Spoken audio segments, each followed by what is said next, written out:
하나님의 은사와 부르심에는 후회하심이 없느니라. 하늘에서 만날 여러분들을 미리 만나 너무 행복합니다. 아름다운 찬양으로 하나님께 영광을 돌리고 우리에게 큰 은혜를 주신 우리 청년들에게 진심으로 감사를 드립니다. 여러분 설교 퀴즈 다 받으셨습니까? 예. 처음 설교 퀴즈를 받아보시는 분들을 위해서요, 우리 화요일부터 작성하신 분들이 설명을 좀 해주십시오. 우리 어떻게 풀으면 된다라고 설명을 좀 해주시면 좋을 것 같습니다. 오늘도 마지막으로 설교 퀴즈를 좀 준비했고 드렸습니다. 말씀을 들으시면서 설교 퀴즈도 함께 풀어주시면 감사하겠습니다. 저는 목회를 하면서 늘 설교 퀴즈를 합니다. 이 설교 퀴즈를 해보니까 장점이 설교에 좀 더 집중을 하게 되고요, 또 그 말씀을 또 다시 한번 좀 보게 되더라고요.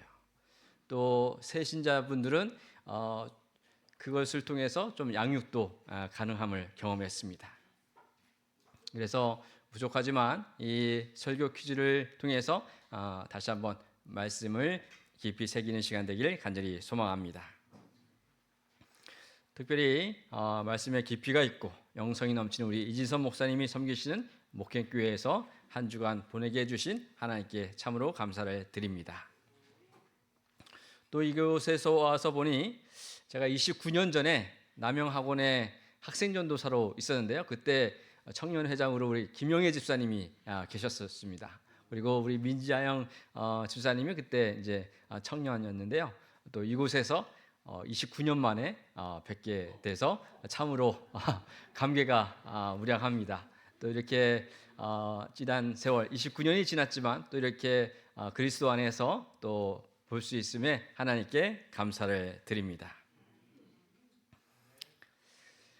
제 소개를 좀 다시 한번 드리면 여러분이 보시다시피 아담한 크기에 아담한 사이즈를 가진 아담의 자손 남일록이라고 합니다.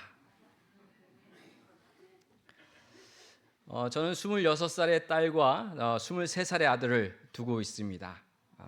지금 23살의 아들은 지금 군복무 중에 있습니다. 부족하지만 이 시간 이 자리에 참여하신 여러분들에게 하나님의 영이 함께하기를 다시 한번 간구드립니다. 먼저 하나님의 말씀 요한복음 2장 1절에서 11절에 있는 말씀 우리 함께 보도록 하겠습니다. 홀수절은 제가 읽고 짝수절은 여러분이 한 목소리로 함께 읽어주시면 감사하겠습니다. 이 말씀을 읽으면서 하나님의 음성을 듣게 되길 간절히 소망합니다.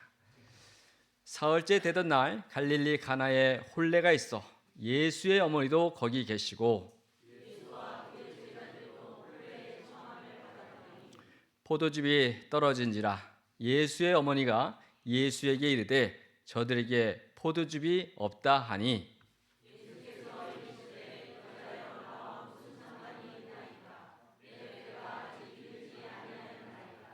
그의 어머니가 하인들에게 이르되 너희에게 무슨 말씀을 하시든지 그대로 하라 하니라.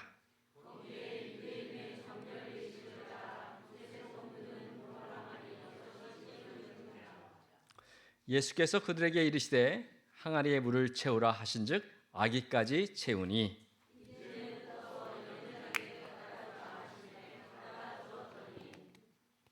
연회장은 물로 된 포도즙을 맛보고도 어디서 났는지 알지 못하되 물도온 하인들은 알더라. 연회장이 신랑을 불러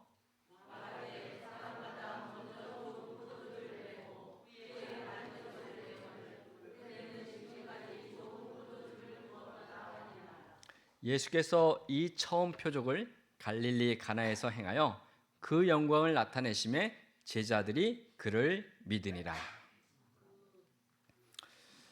보통 불이 나면 화재로 죽는 사람들을 보면요, 불에 타서 죽는 것보다는 대부분 연기에 질식되어 죽습니다.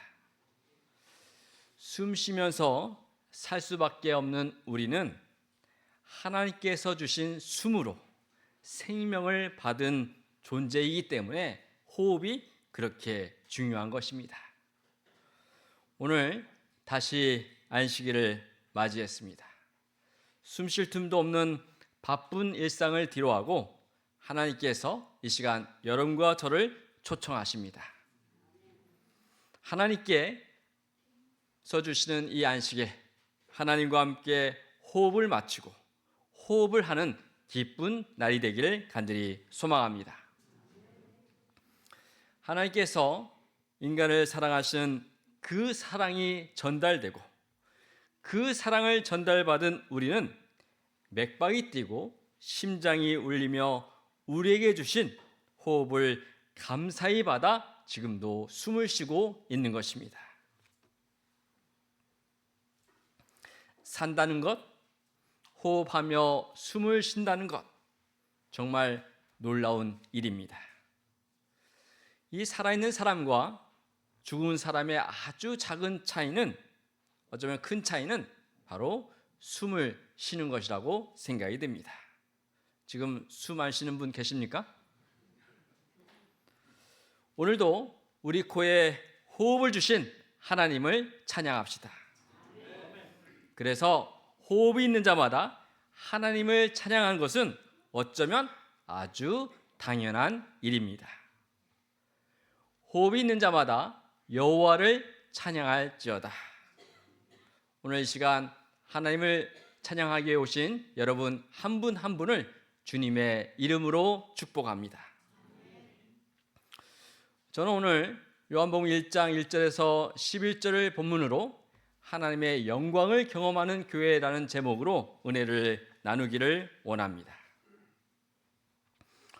오늘 본문의 말씀은 매우 우리에게 익숙한 말씀입니다. 처음 듣는 분 계십니까? 수십 번을 들으셨을 것입니다.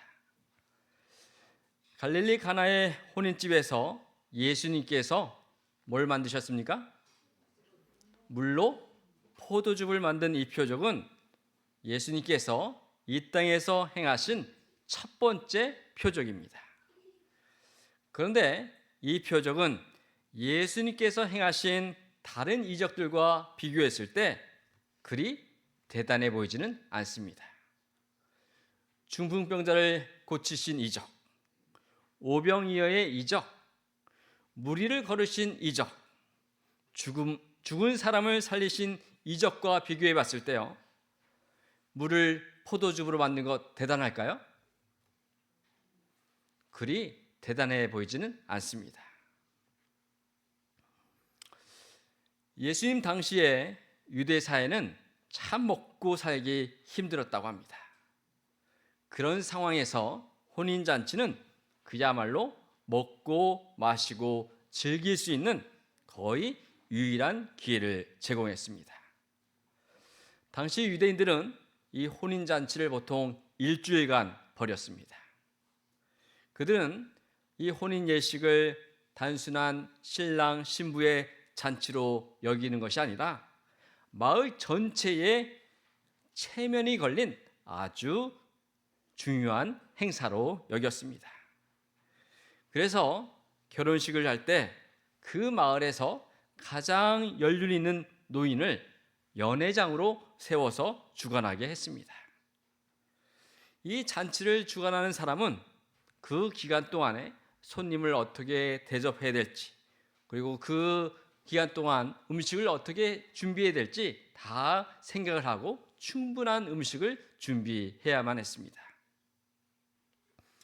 만일 그 기간에 포도즙 준비를 소홀히 해서 잔치가 파행으로 된다면 그 혼인잔치는 손님들에게는 엄청난 결례요, 마을 전체의 체면을 깎는 아주 치욕적인 사건으로 기록이 되었습니다.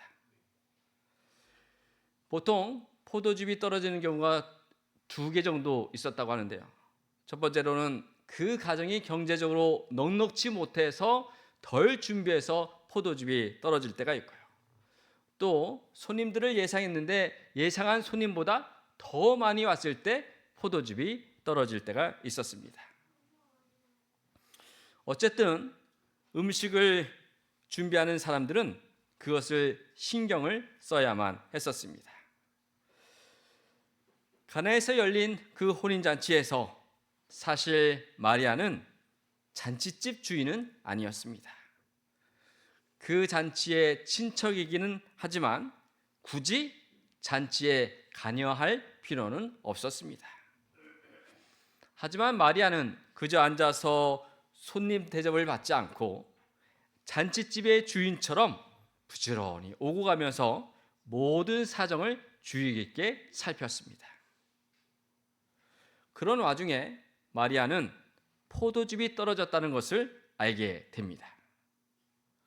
어쨌든 음식을 준비하던 사람들은 당황하고 술렁이기 시작했습니다. 그 기쁨의 잔치에서 포도즙이 빠져서는 안 될 아주 중요한 음식이었기 때문이었습니다. 그 당시 이 유대 사회의 포도즙은 옛날 우리나라 잔치에서 고기와 같은 역할을 했습니다. 어떻게 보면 그것보다 더 큰 의미를 두었습니다. 이 이스라엘 문화에서 잔치 중에 포도즙을 제공하지 않는다는 것은 혼인잔치에 흥을 즐기고 있는 사람에게 이제 잔치가 끝났으니 집으로 가라는 의미였습니다. 한마디로 혼주가 잔치에 찬물을 끼얹는 것 같은 행동이었습니다. 특별히 먼 길을 온 손님들에게 여간 실례가 아니었습니다. 또 그렇게 되면 혼주에게는 아주 큰 망신이었습니다. 두고두고 손가락질을 받으며 사람들의 입에 오르내리게 될 것이었습니다. 그런데 오늘 요한복음 2장 1절에서 내용을 보면 그 혼인잔치에 그렇게 중요한 포도즙이 떨어졌습니다. 성경에서 포도즙은 기쁨을 상징을 합니다. 그래서 유대 속담에 포도즙이 없으면 기쁨도 없다라는 말이 있습니다. 또 성경 시편 104편 15절에는 포도즙은 사람의 마음을 기쁘게 한다라고 표현을 쓰고 있습니다. 그만큼 이 유대인들과 포도즙은 뗄래야 뗄 수 없는 관계에 있습니다. 우리들 삶에 고대 유대의 혼인집에 포도즙과 같은 것들이 있습니다. 다른 음식이 부족하면 다른 것으로 얼마든지 대체가 가능합니다. 하지만 포도즙은 다른 것으로 대체할 수 없습니다. 반드시 포도즙이어야 합니다. 그래서 혼인잔치하면 포도즙이다라고 그 당시 사람들은 생각을 했습니다. 이 모자란 포도즙은 우리 인생에 찾아오는 우리 스스로 해결할 수 없는 문제의 표상입니다. 모든 인생에 포도즙이 떨어지는 날이 옵니다. 오랫동안 나를 즐겁게 해주던 포도즙, 결코 바닥이 날 것 같지 않던 포도즙이 떨어지는 날이 오게 됩니다. 건강이라는 포도즙도 있고요. 돈이라는 포도즙도 있습니다. 인기와 명예라는 포도즙도 있고요. 출세와 성공이라는 포도즙도 있고요. 인정받는 포도즙, 또 남편과 아내라는 포도즙, 자식이라는 포도즙, 친구관계, 교우관계라는 포도즙이 있습니다. 그런데 그런 포도즙이 떨어진 날이 반드시 찾아옵니다. 천천히 찾아오기도 하고 어느 날 갑자기 찾아오기도 합니다. 그러면 포도즙이 떨어졌다는 현실에 압도되지 말고 그 문제를 넉넉히 해결하실 수 있는 믿음의 주요 온전케 하신 예수님을 바라보시는 우리 믿음의 가족들 되기를 간절히 소망합니다. 우리가 그렇게 믿고 의지하던 즐기고 누리던 세상의 포도즙이 떨어질 때 우리 예수님을 향해 눈을 돌려야겠습니다. 우리 예수님은 이 세상에 잃어버린 포도즙, 잃어버린 기쁨을 회복하게 위해서 오셨음을 여러분 기억하시길 바라겠습니다. 여러분 혹시 인생의 포도즙의 결핍을 경험하고 계십니까? 그러면 예수님을 마음에 초대하시길 간권드립니다. 여러분 혹시 인생의 포도즙의 결핍을 경험하고 계십니까? 그렇다면 지금 예수님께로 나오십시오.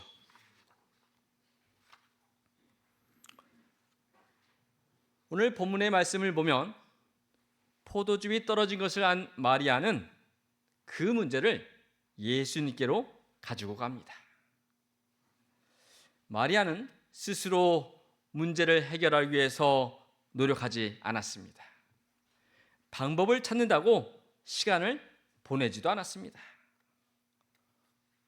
예수님은 늘 개인적인 명예나 영광을 위해 이적이나 기적을 단 한 번도 사용하지 않으셨습니다.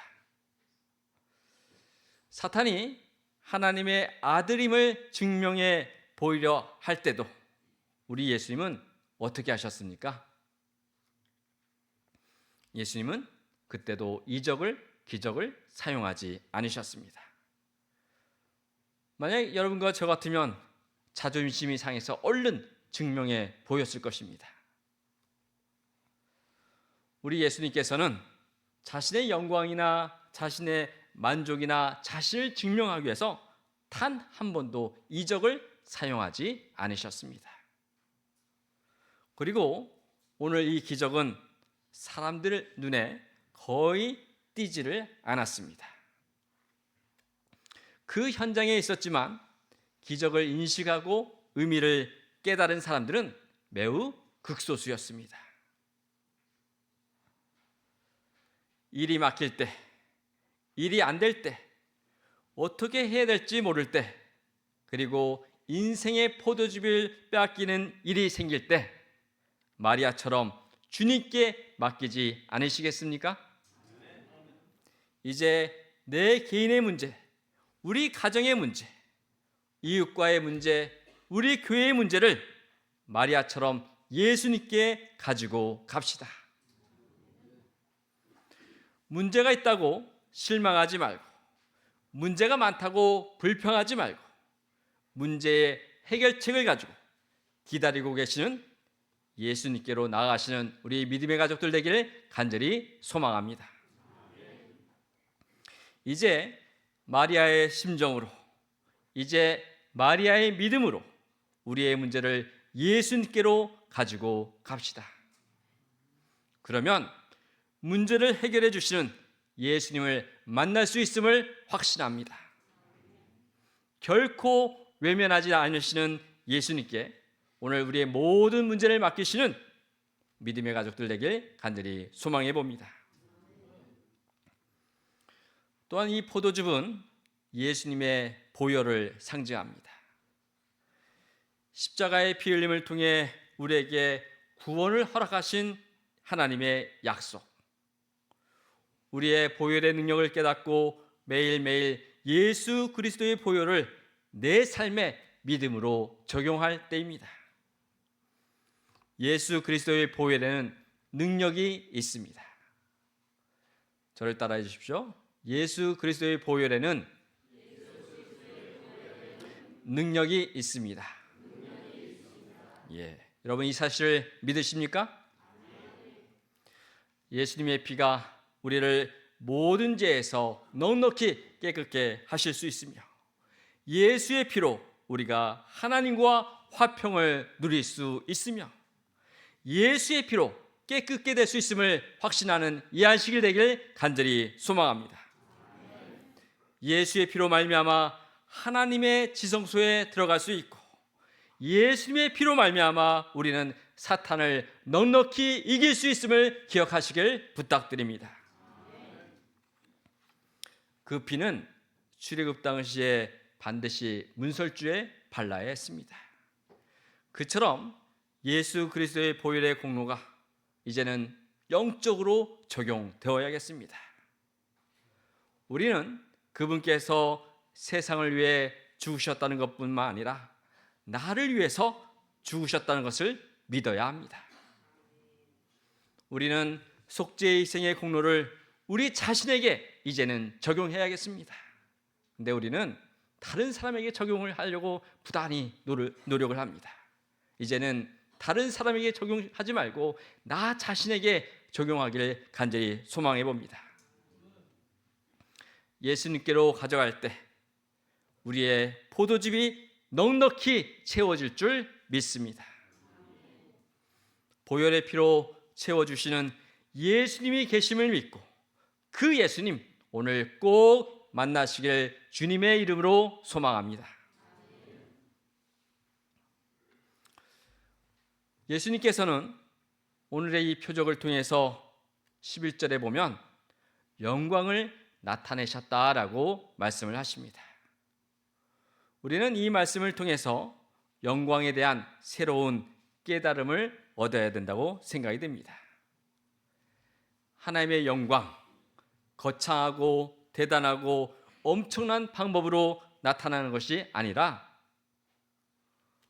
바로 자연스럽게 나타나는 것이 영광임을 여러분 기억하시길 바라겠습니다.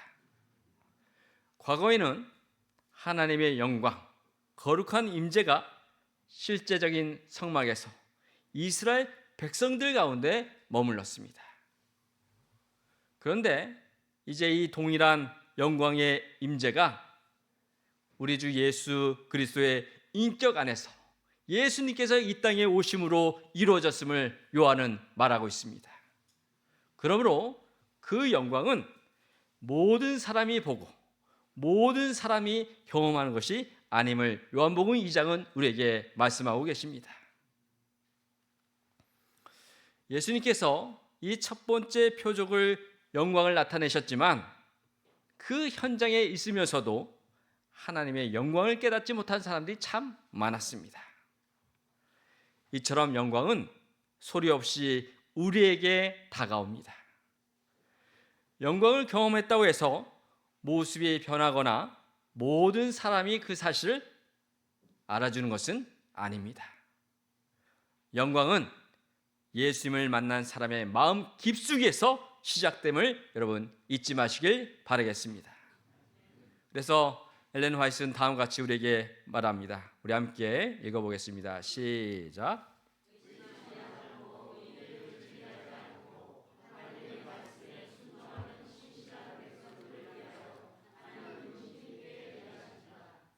사랑하는 여러분, 하나님께서 이 목행교회를 위해 힘있게 일하고 계심을 믿으십니까?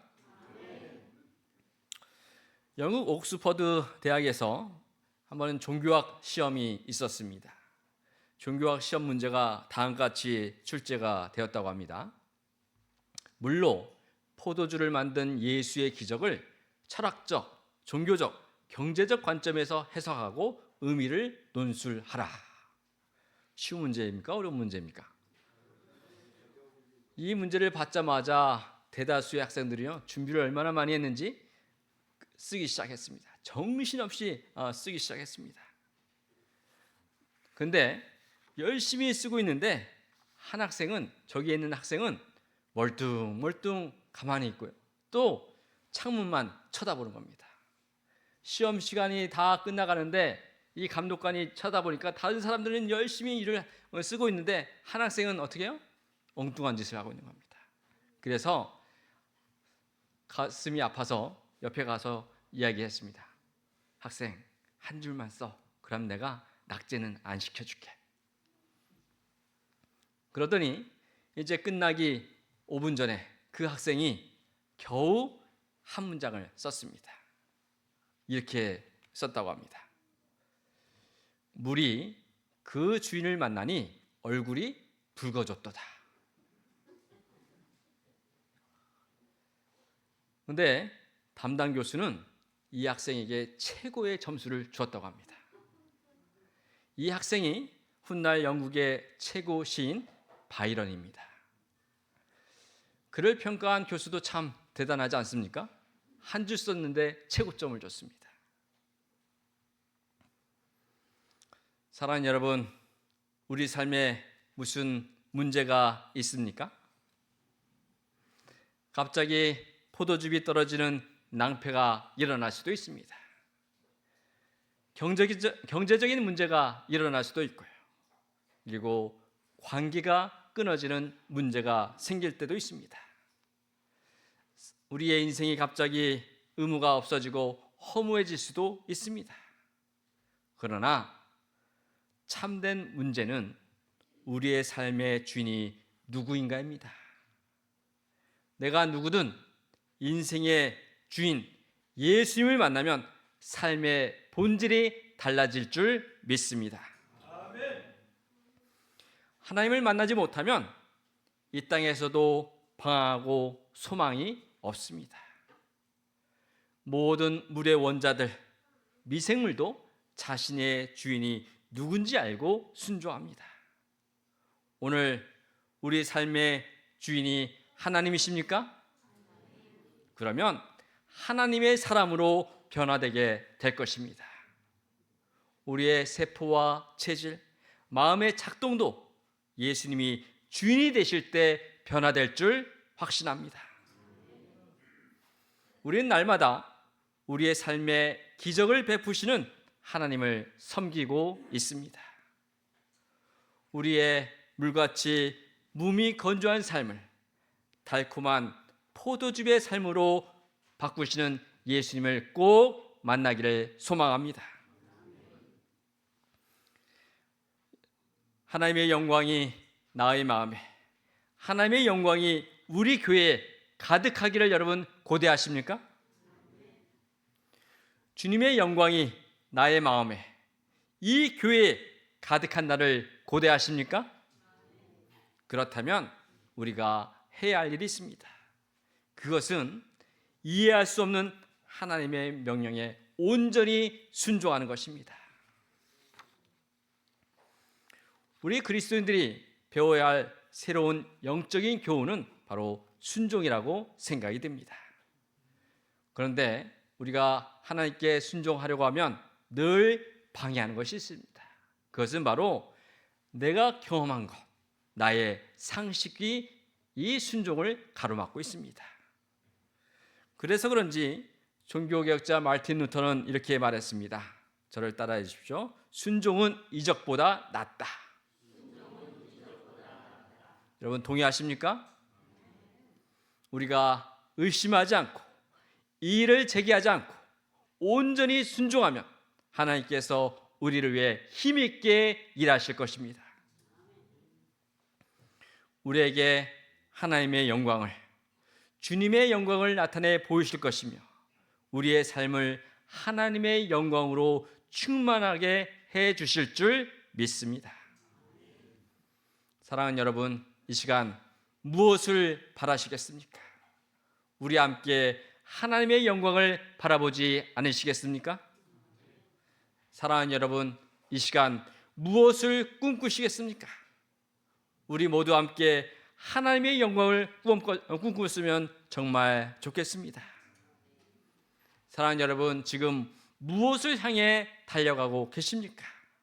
이제 함께 하나님의 영광을 향해 달리는 우리 목행 믿음의 가족들 되길 간절히 소망합니다. 이제 그 주님의 영광을 경험하기 위해서 우리 모두 우리의 문제를 예수님께 가지고 간 마리아가 되지 않으시겠습니까? 땀 흘려 일하고 묵묵히 봉사하는 하인들이 되기를 결심하지 않으시겠습니까? 그래서 이 교회가, 이 목행교회가 마리아로 가득하고 하인들로 가득한 교회가 되어서 하나님의 영광을 경험하는 교회가 되기를 주님의 이름으로 기도합니다. 교회는 하나님의 영광의 처소요, 임재의 장소요, 그 안에서 예수 그리스도를 만나는 하나님의 거룩한 지성소입니다. 오늘 이 시간 우리 모두가 하나님의 영광을 경험하는 그리스도인의 삶을 살기로 결심하는 이 시간 되길 간절히 소망합니다. 더 나아가서 하나님의 영광을 경험하는 더 건강한 목행교회, 하나님의 영광으로 가득한 목행교회가 되길 간절히 바라며 말씀을 마치겠습니다. 사랑이 많으신 아버지 하나님, 일찍이 이곳에 주님의 교회를 세워주시고 주님의 몸된 교회를 위해서 헌신 봉사해 주신 믿음의 가족들이 여기에 계십니다. 한 분 한 분 기억하여 주시고 하나님의 영이 늘 함께하여 주시옵소서. 이제는 주 예수 그리스도의 한없는 은혜와 하나님의 놀라우신 사랑과 성령의 교통하심이 하나님의 명령에 순종하여 하나님의 영광을 체험하기로 결심한 우리 믿음의 가족들과 함께하기를 주님의 이름으로 축원드립니다.